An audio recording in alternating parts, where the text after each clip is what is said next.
Hi guys, good morning all of you. Daily current affair के session में आप सभी का स्वागत है। आज का मोटिवेशनल कोट्स है, आंख में पानी रखो, होठों पे चिंगारी रखो, जिंदा रहना है तो तरकीफें बहुत सारी रखो, राह के पत्थर से बढ़कर कुछ नहीं है मंजिलें, रास्ते आवाज़ देते हैं सफ़र जारी रखो। इस मोटिवेशनल कोट से आज के करंट अफेयर की शुरुआत करेंगे। आज की जो मेन हेडलाइंस है, NHIDCL ने राजमार्ग इंजीनियरिंग के क्षेत्र में नवीन विचारों और प्रौद्योगिकी को साझा करने के लिए IIT रुड़की के साथ समझौता ज्ञापन पर हस्ताक्षर किया है। AR रहमान को भारत यूके संस्कृति प्लेटफॉर्म के राजदूत एम्बेसडर के रूप में चुना गया। जिला कौशल विकास योजना में उत्कृष्टता के लिए पुरस्कारों का दूसरा संस्करण नई दिल्ली में आयोजित किया गया। दीपम ने 10 जून 2022 को बाजार के जरिए संपत्ति सृजन के विषय पर 75 शहरों में एक सम्मेलन का आयोजन किया। भारत 16 और 17 जून को विशेष आसियान भारत विदेश मंत्रियों की बैठक की मेजबानी करेगा। रामकृष्ण मुक्काविली UNGC द्वारा वैश्विक SDG पायनियर के रूप में नामित होने वाले पहले भारतीय बने हैं। केंद्रीय मंत्रिमंडल ने राष्ट्रीय पर्यावरण अध्ययन संस्थान जापान और एरीज भारत के बीच हस्ताक्षरित समझौता ज्ञापन को मंजूरी दे दी है। IDS एक बहुराष्ट्रीय निगम ने 6 जून 2022 को पाली वर्सिटी शैक्षिक मेटावर्स को लॉन्च किया है। विद्युत मंत्रालय ने भारत के नवीनीकरण ऊर्जा कार्यक्रमों का समर्थन करने के लिए ग्रीन ओपन एक्सेस नियम 2022 को अधिसूचित किया है। न्यूयॉर्क राज्य विधायिका ने डिजिटल इलेक्ट्रॉनिक्स के लिए दुनिया का पहला मरम्मत का अधिकार विधेयक पारित किया है। विज्ञान और प्रौद्योगिकी विभाग GST ने स्वप्रमाणन पोर्टल को लॉन्च किया है। हिमाचल प्रदेश ड्रोन नीति को मंजूरी देने वाला पहला राज्य बन गया है। NHAI ने 105 घंटे में 75 किलोमीटर लंबे राजमार्ग का निर्माण कर नया गिनीज वर्ल्ड रिकॉर्ड बनाया है। यूरोपीय संसद ने 2035 तक नई पेट्रोल और डीजल कारों की बिक्री पर प्रतिबंध लगाने के पक्ष में मतदान किया। ये थी आज के हेडलाइंस। आज के करंट अफेयर पे चलेंगे। विश्व प्रत्यानयन दिवस कब मनाया गया? तो विश्व प्रत्यानयन दिवस ये 9 जून को मनाया जाता है। 9 जून को मनाया गया। विश्व प्रत्यानयन दिवस हर साल 9 जून को मनाया जाता है। WAD वर्ल्ड एक्रेडिटेशन डे अंतर्राष्ट्रीय प्रत्यानयन फोरम, IAF और अंतर्राष्ट्रीय प्रयोगशाला प्रत्यानयन ILAC को संयुक्त प्रयासों से हुई है। इस वर्ष की जो थीम थी प्रत्यानयन दिवस की, आर्थिक विकास और पर्यावरण में स्थिरता, 2022 की थीम थी। संयुक्त राष्ट्र ने संकट के बीच श्रीलंका को कितने मिलियन डॉलर की मानवीय सहायता प्रदान करने की योजना बनाई है? तो ये योजना 48 मिलियन डॉलर देने की योजना संयुक्त राष्ट्र संघ ने बनाई है। कौन सी राज्य सरकार एंड्रॉयड ऐप शैली को जल्द ही लॉन्च करेगी? तो एंड्रॉयड ऐप शैली को केरल राज्य सरकार जल्द ही लॉन्च करेगी। केरल सरकार पूरी तरह से तैयार हो चुकी है। एक एंड्रॉयड ऐप शैली को जल्द ही लॉन्च करने के लिए तैयार है। इसका उद्देश्य केरल राज्य में लोगों के बीच जीवन शैली की बीमारियों का निदान और नियंत्रण करना है। ऐप को केरल कर्म योजना के तहत स्वास्थ्य विभाग द्वारा इसको शुरू किया गया है। हाल ही में किस मंत्री इंडो पाक वार 1971 रेमिनिसेंस ऑफ ईयर ओरियस नामक पुस्तक का विमोचन किया? तो इसका विमोचन राजनाथ सिंह ने किया। राजनाथ सिंह ने इसका विमोचन किया।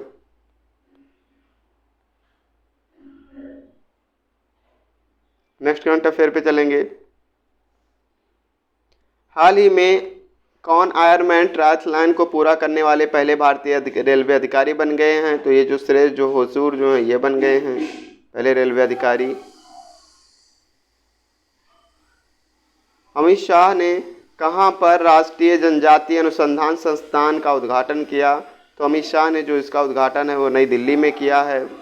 NTRI का उद्घाटन। केंद्रीय और गृह मंत्री सहकारिता मंत्री अमित शाह ने नई दिल्ली में नवनिर्मित राष्ट्रीय जनजातीय संस्थान नेशनल ट्राइबल रिसर्च इंस्टीट्यूट का उद्घाटन किया है नई दिल्ली में। किस बैंक ने अपना डिजिटल ब्रोकिंग समाधान ई ब्रोकिंग पेश किया है? तो ई ब्रोकिंग इंडियन बैंक ने पेश किया है। सार्वजनिक क्षेत्र के इंडियन बैंक ने अपने ग्राहक उत्पादों के व्यापक डिजिटलीकरण की दिशा में एक रणनीतिक कदम के रूप में अपना डिजिटल ब्रोकिंग समाधान ई ब्रोकिंग जो है पेश किया है। ई ब्रोकिंग एक त्वरित और कागज रहित डीमैट और ट्रेडिंग खाता खोलने की सेवा है। अब बैंक के मोबाइल ऐप जो है इंडोएसिस के माध्यम से उपलब्ध है। हिंदुस्तान पेट्रोलियम कॉरपोरेशन लिमिटेड के नए प्रबंध निदेशक के रूप में किसे नियुक्त किया गया है?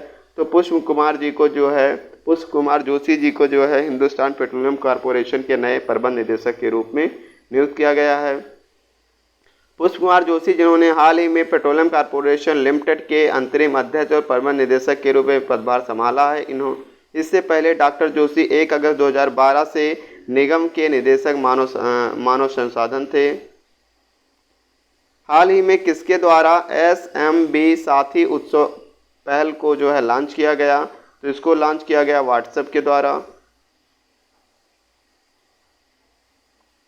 व्हाट्सएप ने SMB साथी उत्सव पहल की शुरुआत की, जिसका उद्देश्य छोटे व्यवसायों को व्हाट्सएप बिजनेस ऐप जैसे डिजिटल माध्यमों को अपनाने में मदद करना। उत्सव ने जयपुर के जौहरी बाजार और बापू बाजार में एक पायलट के साथ इस पहल की जो है शुरुआत की है।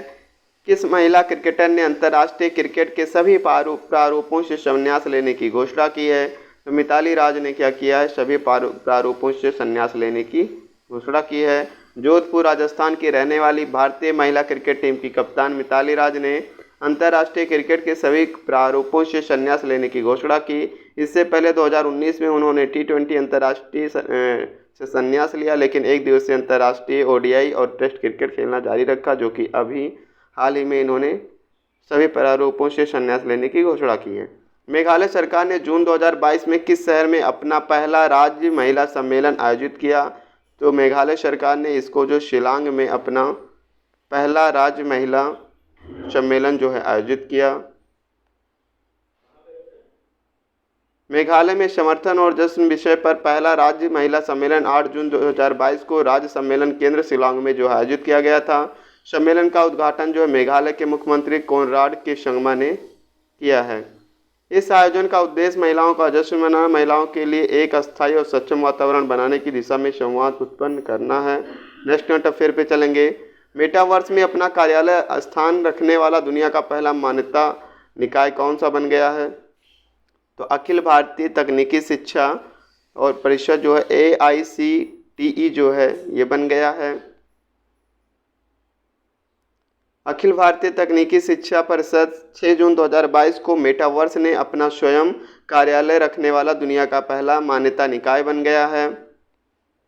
नेक्स्ट करंट अफेयर पे चलेंगे। जून 2022 में विश्व की पहली फिशिंग कैट की जनगणना किस झील में की गई थी? तो फिशिंग कैट की जनगणना जो है चिल्का झील में की गई थी। चिल्का झील उड़ीसा में चिल्का झील में लगभग 176 फिशिंग कैट का घर। हाल ही में असंपन्न पहले फिशिंग कैट का आकलन अध्ययन में पाया गया है। इंटरनेशनल एल्युमिनियम इंस्टीट्यूट के नए अध्यक्ष के रूप में किसे नियुक्त किया गया है? तो सतीश पाई जी को जो है इससे नियुक्त किया गया है। सतीश पाई जी को 6 जून 2022 को इंटरनेशनल एल्युमिनियम इंस्टीट्यूट के नए अध्यक्ष के रूप में नियुक्ति मिली है। पाई इंडाल्को इंडस्ट्रीज के प्रबंध निदेशक हैं, जो दुनिया के सबसे बड़े एल्युमिनियम उत्पादकों में से एक है। किस देश ने डिजिटल इलेक्ट्रॉनिक्स के लिए दुनिया का पहला मरम्मत अधिकार विधेयक पारित किया है? तो इसका अधिकार यूनाइटेड स्टेट्स ऑफ अमेरिका ने किया है। दुनिया में पहली बार अमेरिका के न्यूयॉर्क राज्य विधायिका ने डिजिटल इलेक्ट्रॉनिक्स के लिए मरम्मत का अधिकार विधेयक पारित किया है। विल में डिजिटल इलेक्ट्रॉनिक्स निर्माताओं का उपयोग उपभोक्ताओं और स्वतंत्र मरम्मत की दुकानों के लिए पुर्जे उपकरण, सूचना और सॉफ्टवेयर उपलब्ध कराने की आवश्यकता होगी। नेक्स्ट करंट अफेयर पे चलेंगे। पैरा शूटिंग विश्व कप 2022 में भारत का तीसरा स्वर्ण पदक किसने जीता? तो भारत का तीसरा स्वर्ण पदक जो है मनीष नरवाल और रुबीना फ्रांसिस ने जीता। मनीष नरवाल और रुबीना फ्रांसिस ने 8 जून 2022 को फ्रांस के चैटोरॉक्स में चल रहे विश्व शूटिंग पैरा स्पोर्ट्स विश्व कप में भारत का तीसरा स्वर्ण पदक जीतने के लिए 10 मीटर P6 एयर पिस्टल मिश्रित टीम स्पर्धा जीती है। दोनों खिताबी मुकाबले में यांग चाओ और मिन ली की चीनी जोड़ी को 17-11 से जो इन लोगों ने हराया है। इससे पहले अवनी लेखेरा और श्री हर्ष देवरद्दी रामकृष्ण ने राइफल स्पर्धाओं में जो स्वर्ण पदक जीता है।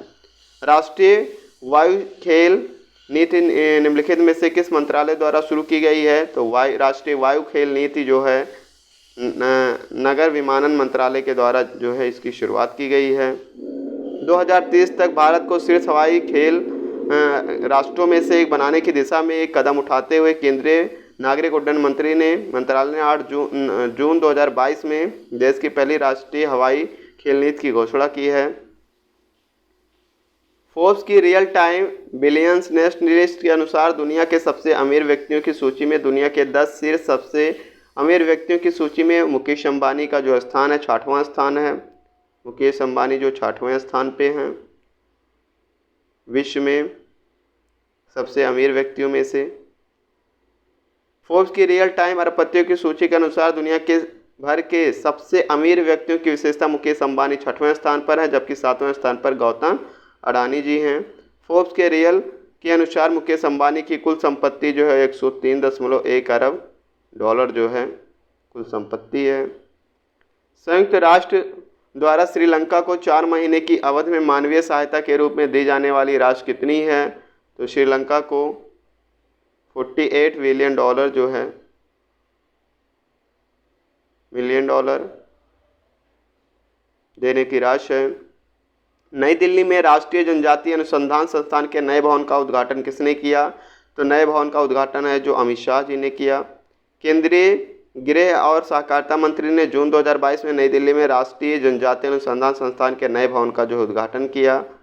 निम्न में से किस राज्य के वन्यजीव बोर्ड ने हाल ही में वारा के नए संरक्षण भंडार और 3 वन्यजीव अभयारण्यों को मंजूरी दी है? तो यह मंजूरी जो है महाराष्ट्र में दी गई। महाराष्ट्र राज्य वन्यजीव बोर्ड ने हाल ही में 12 नए संरक्षण भंडार और 3 वन्यजीव अभयारण्यों को मंजूरी दी है। इन संरक्षित क्षेत्रों क्षेत्रफल का लगभग 1000 वर्ग किलोमीटर होगा। इसमें 692.74 किलोमीटर वर्ग का संरक्षण भंडार के लिए होगा। नेक्स्ट घंटा फिर पे चलेंगे। अमित शाह ने हाल में किस शहर में राष्ट्रीय जनजातीय अनुसंधान का उद्घाटन किया है? तो इसका उद्घाटन जो है नई दिल्ली में किया है। 10 जून को विश्व भर में कौन सा दिवस मनाया जाता है? तो 10 जून को विश्व भर में विश्व भूगर्भ जल दिवस के रूप में मनाया जाता है। 10 जून को विश्व भर में विश्व भूगर्भ जल दिवस के रूप में मनाया जाता है। अब भूमिगत जल स्रोतों के दोहन से स्थिति भयावह होती जा रही। गर्मी के दिनों में दूरस्थ ग्रामीण इलाकों में रहने वाले ग्रामीण बूंद बूंद पानी के लिए भटकते रहते हैं। लोगों को इसके बारे में जागरूकता करने के लिए इस दिवस को मनाया जाता है। 2022 पर्यावरण प्रदर्शन सूचकांक में 180 देशों की सूची में कौन सा स्थान पर रहा है? तो भारत जो है 180वें स्थान पर है और डेनमार्क जो है पहले स्थान पर है। यानी सबसे शीर्ष पे डेनमार्क है और सबसे नीचे कौन सा है? भारत है। मारुति सुजुकी इंडिया ने हाल ही में किस राज्य के मानेसर में एशिया का सबसे बड़ा 20 मेगावाट सोलर प्लांट लगाया है? तो हरियाणा में जो है ये प्लांट स्थापित किया है मारुति सुजुकी इंडिया ने हरियाणा के मानेसर में। भारतीय हॉकी टीम ने फाइनल में किसे हराकर स्विट्जरलैंड के लुसाने में FIH हॉकी 5S चैंपियनशिप जीती है? तो भारत ने पोलैंड को हराकर ये खिताब जो है जीता है। आलोक कुमार चौधरी ने हाल ही में किस बैंक के नए MD के रूप में कार्यभार संभाला है? तो स्टेट बैंक ऑफ इंडिया भारतीय स्टेट बैंक के जो है MD और CEO बने हैं। निम्न में से किस राज्य के मुख्यमंत्री प्रमोद सावंत ने विजिल ऐप को लॉन्च किया है? तो ये जो हैं गोवा के मुख्यमंत्री हैं। इन्होंने क्या है विजिल ऐप जो है लॉन्च किया है।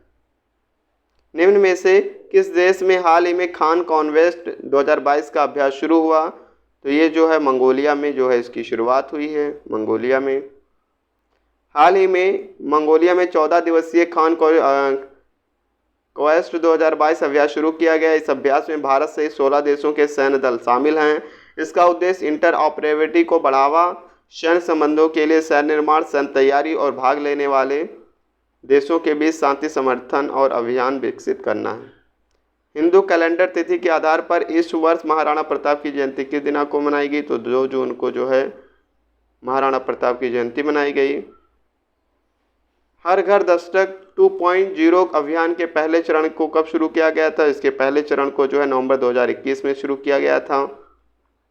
विश्व साइकिल दिवस मनाने की घोषणा 2018 में की गई।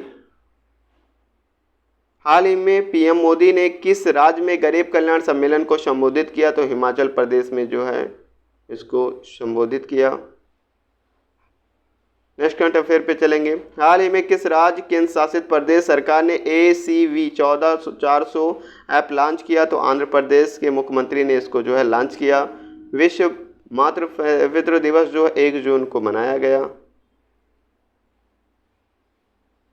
मिट्टी संरक्षण पर सेफ सोयल में शामिल होने के लिए किस राज्य ने ईसा आउटरीच के साथ समझौता किया? तो गुजरात सरकार ने जो है ईसा आउटरीच के साथ समझौता किया। हाल ही में किस राज्य के मुख्यमंत्री ने आयु ऐप को लॉन्च किया? तो आयु ऐप को जो लॉन्च किया कर्नाटक के मुख्यमंत्री ने इसको लॉन्च किया। किस देश के साथ भारत ने रक्षा सहयोग के लिए विजन स्टेटमेंट पर हस्ताक्षर किए? तो भारत ने जो इजराइल के साथ में ये हस्ताक्षर किया है। किस संस्थान ने हाल ही में परम अनंत सुपर कंप्यूटर का अनावरण किया? तो IIT गांधीनगर ने जो इसका अनावरण किया है। ये थी आज की current affair. Thanks for watching.